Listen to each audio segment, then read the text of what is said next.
What's up, Nathan? Thank you so much for jumping on the AIM podcast. What's up, Doug? How's everything going, man? It's going good. I love it. I love it. You got some nice deer behind you, man. Are you ready for hunting season? Yeah, I it started October 2nd. I did go out. Haven't seen anything yet, unfortunately, but it's like you just gotta put in the time. Hopefully we have one that I see. I won't settle for, so I have my biggest one's a 9-pointer, and I'm trying to go out for like every year you want to get bigger. It's just how nature works. You just want more meat, more antlers. So yeah, we're gonna go out, keep going out consistently, and hopefully we get like at least a 10-pointer. That's the goal. Let's That's the go. goal. Now, is hunting something you grew up doing, like you've done for a while, or is it something you've got into more recently? No, so I started when I was 10, and which is relatively young. It's not like, I know kids that started when they were like 7. But so when you start younger, you actually need somebody to go with you that's over 21. And the first time I went out, crazy story, my dad was like, we had a doe walk in front of us, and it was like I couldn't shoot it. I just like, I almost felt bad, and it was weird because like you go out to hunt to get meat, to kill it, and ultimately that's the goal. It's to just like it derives back to evolution. That's the whole goal of hunting. And I just let it pass by, and my dad was kind of like, why didn't you shoot it? And I just couldn't. So then it just took more exposure, seeing the deer and understanding hunting. So I think you make a really cool point, and like we can dive into like the good part of this episode in a second. But with hunting, like I feel like once you get the mindset and perspective of like this is a way for survival versus I'm not just going out to just kill animals. Like that's, I think a lot of people that don't hunt see it as just like going out to just like harm, like kill and harm animals for no reason. But I think there is a lot to it when you look at it yeah. for survival and evolution. Yeah, and I like to think of it too, like you almost take ownership for what you eat, because we vent like the deer meat that we do eat is amazing. It's high quality, low in fat, high in protein, good for the gains, you know what I mean? But it's just one of those things where it's like you're eating it just like fishing too. You're eating what you killed or what you harvested. And it's just, I think there's a lot of fulfillment in it. It's kind of cool because it's fresh. There's no chemicals or all that bullshit getting put in it. So it's just like a natural way of eating, I guess. So Yeah. And because you like to do a lot of stuff outside. Obviously, you spend a lot of time training and doing other stuff, but you like to fish and hunt and do all of that stuff, right? right, yeah, yep, I like it all. That's awesome, man.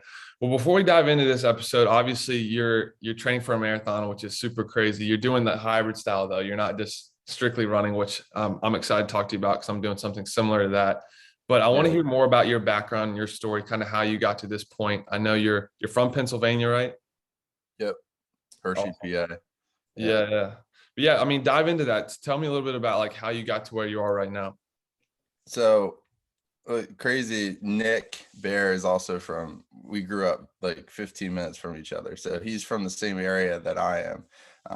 His grandparents actually grew up across from my mom, so small like area that actually like he's the one that inspired me to get into hybrid training. But well, so I'm going to start out with kind of like my whole lifting career and how that started. So I played football, baseball, and track, and went through high school, enjoyed all of it. I just love being competitive.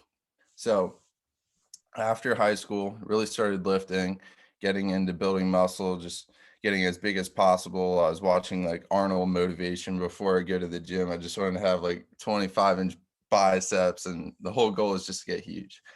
And I did that for a few years, but then I kind of got to a point where I was like, it was kind of like I didn't have that challenge or that competitive side to me that I experienced when I was in high school playing sports. So I wanted to almost, you can push yourself in the weight room, but um, when you go for a run, you almost go to this like dark place where you're pushing yourself harder than you did ever before.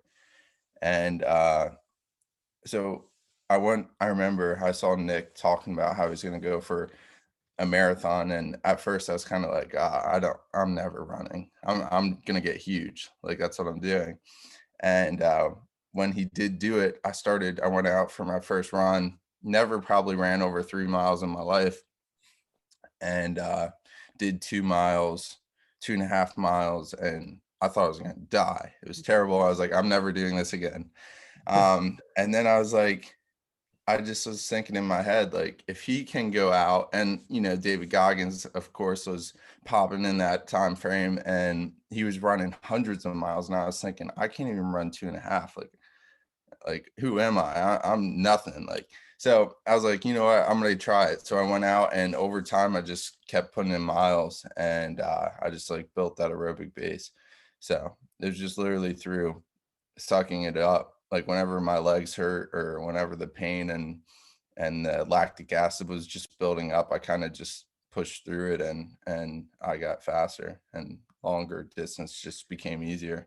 So Yeah, that's awesome. I mean, and this has been more recent thing. So like what your motivation getting into like the initial phases of your like lifting career, like was that all stimulated from like your interest in sports, or were there other like motivating like other motivators in the picture? so it was mostly through my interest in sports. So football started my like lifting because I was 150 pounds at 6'1", which was pretty scary. Man, I think at one point I was 147. And I just remember I was uh I was a wide receiver, and I just remember we would do hitting drills, and I always was scared to do them because I was this little rail, and I would seriously, I thought I was gonna die because I would get messed up, man. Like, 6 foot tall. One, I'm an easy target because I'm lanky, and I have no muscle or weight to me, so I'm just gonna get crushed. And the shorter guys have the leverage. So I was like, it came to a point where I was just tired of getting pushed around and just being like, I felt weak. Like, honestly, on the field, I just didn't have confidence, and I wanted to play. I wanted to start. And then transitioning 2 years later, I was probably just lifting. I remember I would lift like almost twice a day for close up to 2 years straight. I'd have like 3 PB&Js a night, because our coaches preach peanut butter and jellies build muscle. And I didn't know. So that's what I ate. That was like my PB&Js and whey protein shakes at night was my dinner. And yeah, over time, eventually I got bigger, and I was able to start. But yeah, that's kind of what sparked it for me, just being like really skinny and lanky, just not having confidence when playing sports. No, yeah, and what you've done also too is kind of documenting the journey through social media, and your social media is just taking off. Obviously, it's still growing a lot, but how did that kind of come in the picture? Was that something you always thought of doing, or like what was your motivation behind kind of incorporating that side of it into your process? It was kind of, so I started in COVID. I really wasn't big into social media, but I thought of it like, I know there's other kids that go through this. Like, you start out, and most kids do, you start out as a younger kid, you don't, not everybody has the most confidence. And I wanted to kind of influence people that you can change your life if you really wanted to. And I wanted to show people more of the process. So like, I knew there was something that I could put out there that would help people. And that's my main goal. It was more of to like use this platform not to make my life look perfect, but to show you like, this is where I came from and this is what I'm doing now. And if I can do it, you can do it. Because like I said, like, comparing my life to like other people that would run, I would be like, oh, if they can do it, I can do it. So I would start running, and I just had that mindset. Like, and I truly still believe in it. Like, if there's somebody out there doing something, you can do it too. Like, there's nobody that is better than you. It's all up to you. Like, you manifest your own destiny. So I love that, and I think there's so much to take from like going through, hard times, good times, whatever it is, but then looking back and be like, wow, this is where I was and now this is where I am. And I think, finding some way, whether it be social media or journaling or something, to document that process can actually be super beneficial.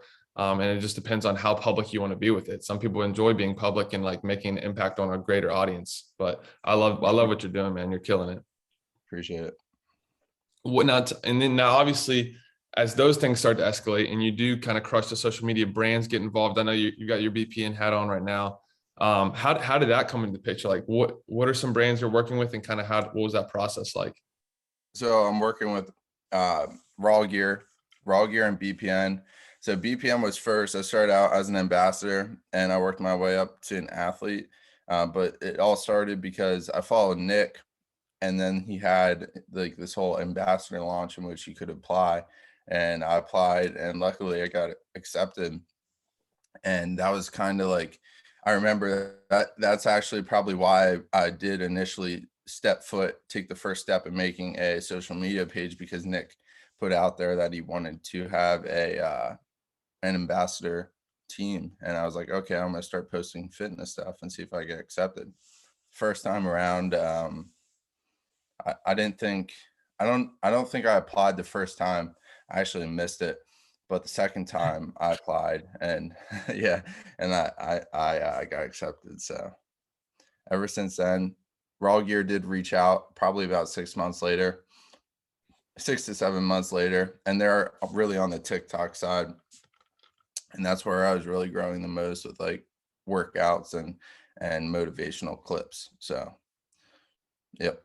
No, I mean that's awesome. I think that's really cool. Raw Gear is really, I think they've done a really good job of expanding. They just came out with like those shorts you posted the other day. Those are like more geared towards like running and stuff. Mm-hmm. Oh, those are amazing. I'm a big fan of Lululemon. Like, I don't know if you know, but I'm sure you do. Yeah, Super nice stuff, but it's expensive. right. But these shorts, I mean, they are my running shorts now. I used to wear Lululemon for everything if I were to run, but these are my training shorts and my running shorts. They're like the 5 inch, and they just fit amazing. Yeah, because that was the one thing when I was looking kind of Raw Gear's like line of product, I was like, they don't really have a ton of running stuff. It's more of kind of like Yeah, lifting, whatever. But now, I mean, it looks like they're trying to compete with those shorts. They look good. yeah, I like them a lot. That's awesome, man. So you've touched on this, but this is I really want to dive in because I've got a bunch of questions. But you're running this marathon, your motivation. I mean, you can talk a little bit more about it, but obviously I know there was some inspiration from Nick, but what was the real like motivator behind you running this marathon? Like, was it just you wanted to try something new, or like what kind of crossed your mind when you woke up and was like, I'm going to make this decision? It was kind of, so I'm very spontaneous. Like, um, I remember it was I don't know what it was. I woke up and I went through my day, and it was in the evening. I was just like scrolling on my computer, and I remember 2 days before that I hit a 390-pound bench press, and a thought kind of rolled over my head, and I was like, oh, what could I do? Like, what can I do that's gonna like make people like, I can lift weights, that's impressive, but what can I do that's gonna motivate people that might be a pivotal point in their life that will make them lose weight or become a better person for their family, or just maybe like cure some of the depression they had, or anything like that. I was thinking, like, more importantly too, I was like, well, what could I do for myself?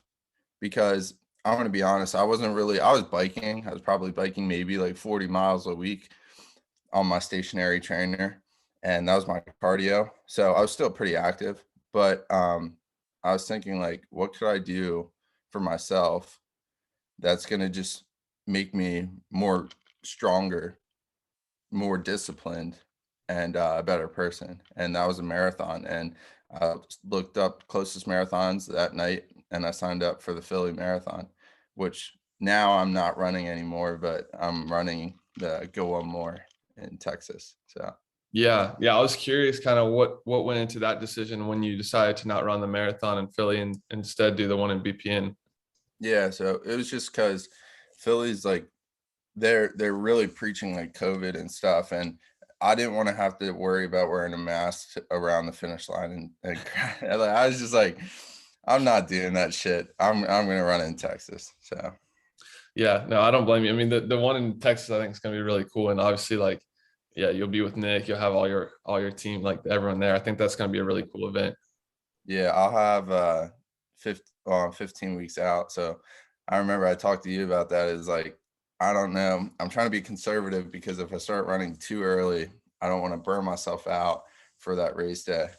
So, Well, so yeah, so I want to dive into that because I want to hear more about how your strength training has been coupled with the running. So like the marathon that you were planning on initially running, when was that? What was the date for that?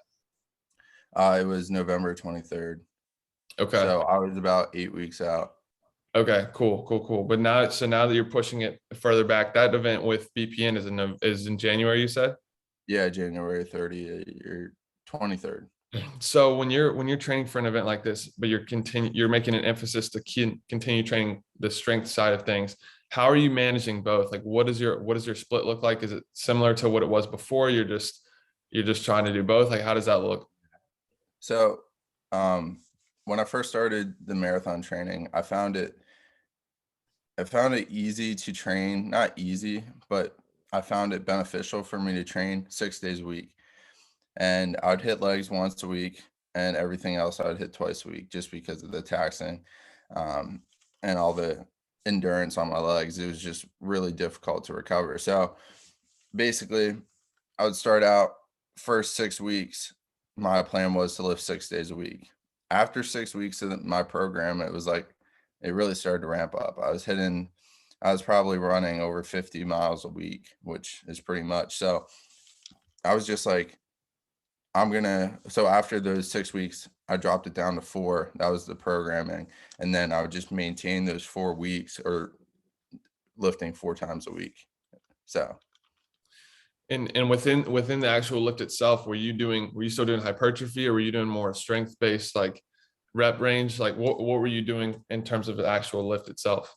I think lifting for strength is the most beneficial when you're running because you got to tell your muscles like they have to have a reason to stay. Like if you're going into the gym and you're lifting with 25 pounds, your muscles are gonna be like, screw you, I'm leaving. You know what I mean? But if you throw on 100 pounds and you start lifting 100 pounds, your muscles are gonna be like, oh shit, I gotta stay. So that's my mindset. It's like if you lift for hypertrophy, I just don't think you're really going to build muscle running that much, like when we're talking marathon. So I don't think hypertrophy is really that important. I mean, I do use hypertrophy lifts and movements and rep ranges. Maybe I probably do it like 3 exercises every time I lift, but the rest is just strength heavy training. So I normally hit four and then I do three hypertrophy, four strength, three hypertrophy. So. Yeah, that's awesome. And this is something I really want to dive into because this is something I'm personally dealing with. I want to talk about your diet and how that looks. So prior to the marathon, obviously you were probably just eating a ton, putting on muscle mass and just growing. What does your diet look like now that you're kind of in this hybrid style of training? Is it similar? Or are you eating more? Like what does that look like? So I'm down. So my old diet was get huge. So I was eating, dude, I was probably eating 4,000 calories a day, close. And then after that, marathon started. And Mark Bell is a pretty popular podcast. Um, and I was looking him up and he had like intermittent fasting. That's what he was talking about. And I was like, you know what? I tried it before, but it really just didn't work for me. But I was like, I'm going to give it a shot. So went out first day, tried it, ended up just binging at night because I was so hungry from the fast in the morning. So I was doing the 16-hour fast, and everybody says you gotta stick with it. So I was like, okay, I'm gonna stick with it. So then over time, the first week was rough. I was eating a little too much, but then my body started getting used to that time frame. And the best advice I told myself was kind of forget that you're fasting for those 16 hours. And when that 8 hour window would come, just eat normally. And it worked. And now I'm down 14 pounds. And for me, I love training fasted. And I know a lot of people struggle with that. I hated it originally. I always had to have food. But one of the reasons why I started like fasting is because I think on it, like on a evolution standpoint, like I think we perform the best when we're looking for food. I think so, before you go into a weight training session, I think all your adrenals, everything is fired up. and I think you're super responsive when you eat your first meal after your lift. So what I do is I run in the morning, lift in the morning fasted, and then I eat my first meal and I feel very hyper responsive and I'm not super hungry the rest of the day. And I just think because of corporate life, all that bullshit, I think like they make it seem like you need to have food when in reality we're made to hunt and we're made to perform the best when we don't have food so we can get food. On some That's some deep stuff, but that's the way I've been thinking and I love it, man. I love it. No, that's super interesting. We had a guy on the podcast a couple weeks ago, Derek Ansa. He's based out of Atlanta. I'm not sure if you know him, but he eats once a day, and he talks about like how he does it. And I was just like mind blown. I worked out with him a couple weeks ago in Atlanta. I was literally mind blown. But he's like, your body adapts, and like you'd be surprised what you can do once you like like practice it and have that repetition, and then just like force your mind and body to just do what you want it to do. It is really interesting what the human body can do. Yeah, I was surprised. Like I said, I could. First week was pretty hard, and then second week, I mean, sometimes, dude, I'll forget. Like yesterday, I only ate at 4 o'clock. So, Dang. and normally it was like as soon as I wake up, I used to have to eat something right away, and now it's crazy. Your body just adapts. That is crazy. Now, in terms of the amount of food you're eating, as your program has continued to develop, mileage is increasing. Are you eating more to compensate for that increased mileage, or what is that? How does that work? So, yeah, so when I first started, I really was in a deficit, pretty big deficit, and that was difficult. Honestly, I think training is easier now that I have more food. But it was pretty difficult because I was losing weight and I was in such a deep deficit and I was running a lot. So, but now that I'm happy with kind of like my weight, I'm not too heavy running. I feel good on my feet, feel efficient. Um, I started increasing my calories. So when that 8 hour window hits, I'm eating majority, just I'm high protein, high fat, lower carbs, well, moderate fat, lower carbs. But yeah, I'm probably eating about 30, 32 to 3,500 calories. So, and I'm No. still losing weight, but I can't eat more than that. Like I just, I feel sluggish if I do. So What is your current weight? I'm about, I think this morning I was 198. Okay. So I was 214. So I lost like 16 pounds. That's crazy. Yeah. Wow, yeah, that's interesting. I want to talk about recovery too, because I think that's something important. And I've seen you've been in the sauna recently, haven't you? Yeah. Love saunas. Big fan. Talk to me about that. Talk to me about just overall recovery, and I want to hear about your sauna experience and if you recommend that. Yeah, so I actually, one of the reasons why I do it is I think I feel as if like it flushes all the like kind of like almost like they say it's not exercising without exercising, but when you sweat, there's a whole benefit to that. Like you release all the toxins and water. I mean, I some days I wake up after a long day of training and I just feel really sore and I can feel like the water around my joints. I just feel like the sauna just dries me out. And I go in there, listen to like a podcast, big fan of podcasts, and I just kind of relax and I feel amazing. I don't know what it is. There's not a lot of I looked up a lot of like what the benefits are and it's kind of speculation. Like it's weird. But I mean I want to try the red light sauna. I heard that's a big thing right now. Haven't I've, tried that yet though. I've seen Nick post a lot about that. Yeah. I'm not sure what it does, but I hear like there's benefits to it. Um so Now, what else are you doing from a recovery standpoint? Do you do a lot of mobility exercises or stretching or foam rolling? What does that look like for you? yeah, I'm a big fan of the foam rolling. I do that almost every run before run.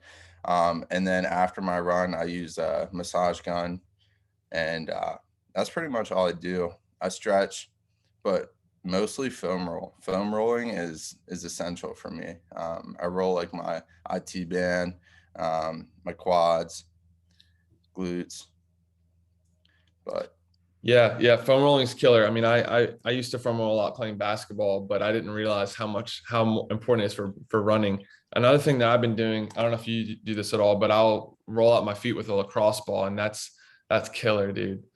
yeah. Yeah, I didn't try that because I haven't had, like, honestly, I've been using the Saucony Endorphin Pros for my running shoe, and I do not have any feet issues. But when I used to use the Hoka Rincons, I did, back when I ran my half marathon. So Yeah, I wanted to ask you about that. So you've been using you said the Saucony Endorphin Pros. yep. What do you change it up at all, or do you use like the same pair of shoes every day? Because I've heard a lot of stuff on that topic. Yeah, so I think I do have two pairs of Sauconys, and I think that's because if you so take a tire for example. So I have a truck, right? I have my winter wheels and I have my summer wheels. My summer wheels are to get chicks. They're nice, they're big black wheels, roll down country roads. And then the winter wheels are the wheels that, they're just, they're crappier. They can deal with the salt. But the way I think of it too is when you have two sets of wheels on a vehicle, they wear evenly, um, because of the seasons up north, um, and they last longer and they're fresher on your vehicle. And that's the way I think of as if you're going to have shoes. If you wear the same shoes over and over again, eventually you're going to lose the responsiveness and the firmness of that shoe. So by rotating them, you can avoid that issue. So Yeah, that's a great analogy. That makes a ton of sense. Now, are you planning on running in Saucony for your marathon, or do you not know what you're going to run on race day? um, 99% sure I'm running in those Endorphin Pros. I mean, they're amazing. I don't know if you ever tried them, but dude, Yeah, I haven't, man. I've been running in Brooks, and then I have some ASIC Musa tries. I think Nick's been running in those too, but I haven't jumped into Saucony. I need to get some. yeah, I tried Hoka's. Hoka's for me, they just were almost too cushiony. I was getting shin splints from them. I think just because I was almost like sitting into my shoe.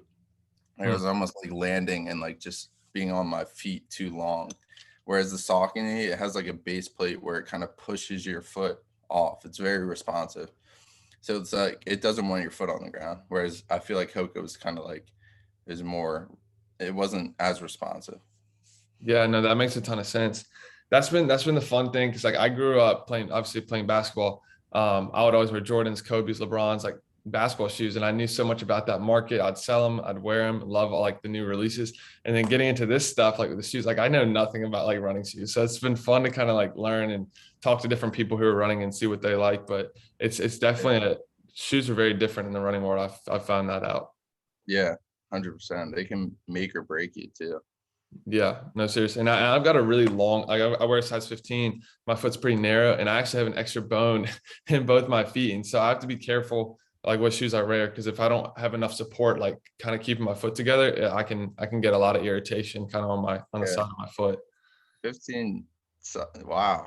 Yeah. That's not fair. You're running faster because you can cover more area. I don't know, dude. I feel like I'm just like running with these slippers, but no, man, it's been a fun. I've enjoyed the running stuff, man. It's been good, but like we talked about a little bit off the podcast, it's interesting. Like obviously, you know, the majority of my strength training and my performance training was geared for my sport and basketball. So I wasn't really lifting to get huge, but I loved lifting. Like I loved what it did for me mentally and how it made me feel confidence. But running's such a different like you can talk about this, dude, but like running is just so different from a mental standpoint and just having to like get yourself in that mindset where like you're going to go out there and you're just going to put the time in. There's no substitute for endurance training. And that's what I'm really learning right now. Yeah. Yeah. So kind of like what you said, there is no substitute. And that's 100% true because like whenever because I'm not gonna lie, I'm human. I I don't want to run sometimes. I'm gonna be honest. I'm not like, oh yeah, let's go run 13 miles. I'm like, Facts. shit, I feel I that. gotta like I look at my shoes. I'm like, screw you. I'm gonna lace these up. But I'm pissed. I got it. I'm pissed off right now. I don't want to do this. Facts. So, but I do it anyways, and that's kind of like the whole mentality. Like you just do it. You don't want to do it. Your body doesn't want to do it half the time because you're sore or you're tired or you don't feel like running 13 miles.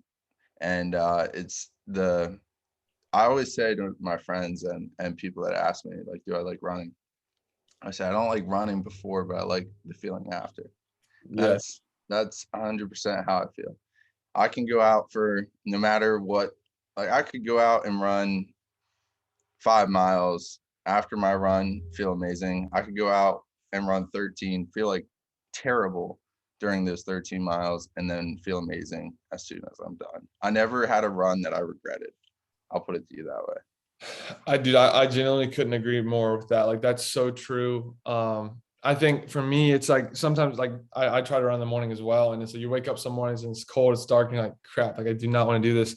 But then afterwards, you're like, I'm ready to literally kill the day. Like I'm ready to crush anything that stands in my way. It's like you get like this like almost superpower of like confidence. It's crazy. Yeah, I agree. It's something like there's a lot of satisfaction in knowing that you did something that you weren't willing to do an hour ago, or you didn't want to do, but you did it anyways. And running, it's like you said, it's about time. And one way like this has helped me, and I want to share this with you because I don't really tell people these thoughts and stuff, but I always think of running as time. And I think I put into perspective, like I think that's the best way to handle these situations. And whenever something seems really hard, put into perspective of your life. So 24 hours in a day, right? If I can't suck it up for a 90-minute run, which is a 10-mile run, I need to work on something. Like because once those 90 minutes are over, in the grand scheme of 24 hours, 90 minutes is nothing. Right. So those 90 minutes, if I can put in the work, do what I have to do, after I'm done, I can relax and all that suffering is over and I feel good. And that's just my mindset. Like go to work when you have to go to work, and then you can relax and be a normal person and do what you want to do. Facts. Dude, no, I really like that. Honestly, I think I truly believe perspective is key in life. And so like a subtle mindset shift can really change your whole vibe with like a situation or an environment that you're in. So I really like that you said that. Yeah, I also wanted to say too, like I tried a 36-hour fast, and that was kind of for me like running, because running you're up and you're down, so it's like hunger. So like my hunger was like super high at some points, but it also was relatively low at some points. So I think like one of the reasons why I do enjoy fasting, just quick touching back up on the topic, is Yeah. I feel the same way after I finish a fast. Like every single day when I finish a fast, it's almost like finishing a race or finishing a run. You checked it off, you already did it, you know. So like if I can go till 1 or 2 o'clock every single day without eating, and then I have that first meal, it feels better. I feel like I earned it, if that makes sense. Yeah, no, that makes a ton of sense. That I like that a lot actually. That's pretty cool. Have you gotten to the point in your training or running career or whatever you want to call it where you kind of crave running a little bit on off days? Uh, yeah, I kind of do. At the same time, I don't. Not yet. I know what you're talking about though. Like, Yeah. I crave movement. I Yeah. don't crave like I'll crave like a 4 mile run, but not a not like a 8 or 9 mile run. I do know what you're talking about. I don't. I hate looking at my watch and seeing that I've only walked or moved 6,000 to 8,000 steps, because when you're training for a marathon, I mean, my watch, it would say like close to 20 to 25,000 a day. So I didn't like feeling like I wasn't getting better in that aspect. No, yeah, I feel that. It's funny because like Do you said do what? you feel like you want to run like on your off days? Bro, well, a little bit. So like this past week in the program I'm doing was a deload week. So like I don't even know what the total mileage was, but it was really light. Like I had I think 3 off days. The biggest I had 2 6 mile runs. Like it was a light week. And part of me was like I just didn't feel right because like I'd been training for so long with higher mileage, and it's like I kind of want to go out and like just run around a little bit. But I Yeah. don't know. It's interesting. I think it just takes time and you start to get excited. I'm also getting like I think the closer you get to the race, it gets more exciting and you're like, okay, like this is getting real. Like the work I'm putting in is actually going to come to fruition. Like it's almost game time. So I think it's kind of those two things combined is where I'm at right now. Yeah. Like I said too, because I'm 15 weeks out. You're in a different situation. I Yeah. kind of have time. So, Yeah, you do. well, how far are you out? You're So I'm, probably yeah. So my race is December 11th. So right under 2 months. Wow. There So you go. it's weird because I still have some time when it's coming up, but this is where like looking at my program, like this deloaded week was like kind of the first kind of resting, like lighter week, and then this next training block gets pretty intense. It's one off day a week. I think this Sunday I've got a 14-mile negative split run, and then then it goes crazy. It just keeps ramping up, and then I have one more deloaded week before the race. What program is it? Like how many weeks? It's a 16-week program, but I started on the second week, so I'll have 15 weeks of training going into race day. Yeah.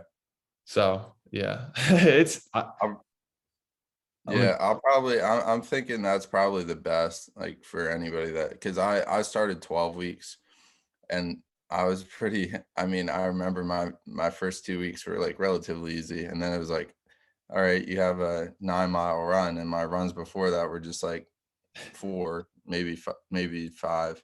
And it's just like, so I think like you said, like just being, it's better to be overly prepared than to show up not prepared, yeah, because I think preparation gives you confidence that you can do it. So one.